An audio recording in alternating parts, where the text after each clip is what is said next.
It's a story you won't see on mainstream media. The English-speaking minority in southern Cameroon in Central Africa has been protesting against the central government for several months. The end goal is independence. Those protests have led to many deaths and hundreds of arrests. Internet access has been shut off in southern Cameroon to prevent any information about the protests from coming out, something that drew the attention of whistleblower Edward Snowden. Not the attention of the media, though. RT's Alexei Arashevsky was the only TV journalist at a Cameroonian protest in Washington, D.C. last week. This is his report. What does an average American know about Cameroon? Well, maybe aside that this African country has great soccer players, or some may know that it's also among the top crude oil producers in Africa. What you probably don't know is that sharp ethnic tensions are happening in one part of Cameroon right now, amid almost total silence from the world media. Hundreds arrested since November, unknown number killed, an internet blackout imposed on southern regions of the country following months of protests, the reason for which lies deep in the country's colonial past. Before 1961, the modern-day Cameroon was essentially two countries, a British colony and a French colony. In 1961, they merged into one through a free association plebiscite, which promised the English-speaking part independence by joining. However, for decades now, the Anglophone minority in Cameroon has been saying that central government tramples on their rights, from pushing out English language from schools to denying English speakers state jobs. This tension has now reached its boiling point. Since November last year, southern Cameroonians have been protesting with the demand of either changing the state system to a federal one, or, as some part of protesters are urging, to let South Cameroon go independent. The response from the authorities has been brutal. I have to warn you, the pictures we're about to show you are extremely graphic.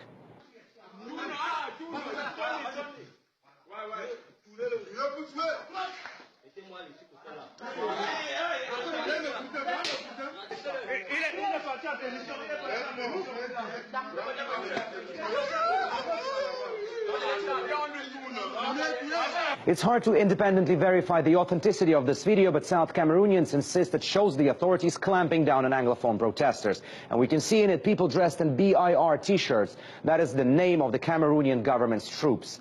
In total desperation that their voices are not heard, South Cameroonian community in Washington, D.C. took their anger to the French embassy in a vocal protest last Friday, and I went there.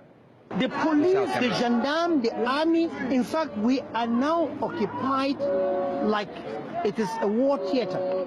Because when the soldiers are on beat patrol, they see an ordinary citizen, they say, don't re-embal, give him a bullet. And that's how they've been killing them. You see from the pictures, this is a young university student, second year in the university, who, was gunned down. The Cameroon establishment is in a bloody and occultic partnership with the French establishment and the British establishment. Yes. They are giving room for the execution of the well-planned genocide. You may ask, why in front of the French embassy? Well, not only because South Cameroonians believe Paris has a huge influence on the Cameroonian central government run by Biya, who's been in power since the 1980s, but also because they believe the French are deliberately silent and are not stepping in. The Bakassi Peninsula belongs to South Cameroon, and that's where a lot of oil was discovered 5 years ago. Easy to imagine that if those calling for independence of South Cameroon get what they want, France's oil interests and easy access to that oil would be scuppered. Alexei Arashevsky, RT, reporting from Washington, D.C. To talk more in depth about this situation, we're joined in studio by Herbert Bow from the Movement for the Restoration of the Independence of South Cameroon. I really appreciate you being here today. Watching Alexei's story, a lot of those parts, they're really hard to watch. Tell me what's going on in Cameroon right now. What's going on right now is that the government is trying to prevent the world to find out what's going on, which is they are perpetrating genocide. We are a few days away from trial of the leaders of lawyers and teachers who are just asking for a fair hearing from the government. And these are people facing treason now. They're facing trumped-up charges of smuggling weapons into the country. We have a situation of students not going to school, and we have a situation of people being arrested randomly, deported to the French-speaking part of Cameroon, and held in either concentration camps or in private prisons like the ones we saw in Alexei's report, and are being killed and disappeared.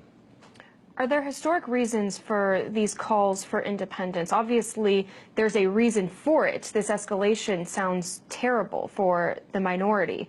What are the historic reasons to call for independence?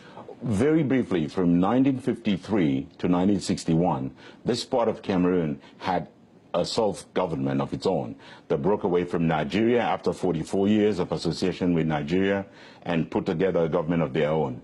From 1961, we obtained independence before the United Nations. The General Assembly voted on the 21st of April, 1961, granting that part of Cameroon independence.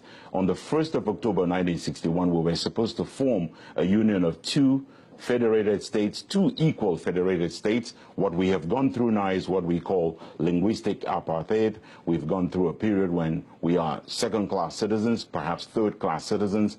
And at this point we say, because we are an independent country, because we did obtain independence the same way every other country has obtained independence in the past, and because the union is not working, and the UN gladly provided for separation, we now want to separate. We want to re-establish our independence.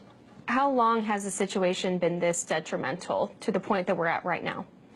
This has been 55 years, after 44 years in Nigeria, so it's a total of 99 years when a people just caught in the middle of what was the Cold War, because the big problem here, and historical documents from the Queen of England show that they were worried that this part of Cameroon was going to be influenced by Moscow, and they wanted it to lean towards Washington. And so we got sold on the altar of the Cold War. At that time, they would not consider independence. And they thought we didn't have enough resources. It turns out to be the richest part of Cameroon, 60% of the GDP at this moment. Alexei mentioned the oil factor in his report. Do you think that's why Biya's government has been going down so hard on the protesters, and why France isn't stepping in? France has been hesitant because France has not granted any African country independence. All of the French-speaking countries remain totally colonial provinces of France. Everything, including economic, politics, and finance. The money is still minted in France. There's a huge series of protests on the 11th of February in 20 African countries to ask France to get away with the CFA franc.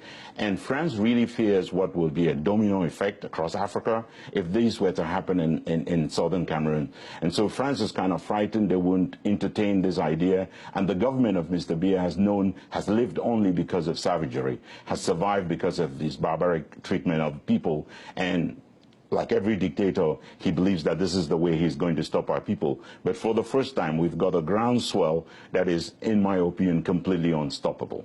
Well, we hope your voices will continue to be heard. Spokesman for the Movement for the Restoration of Independence of Southern Cameroon, Herbert Bow. Thank you so much. Thank you.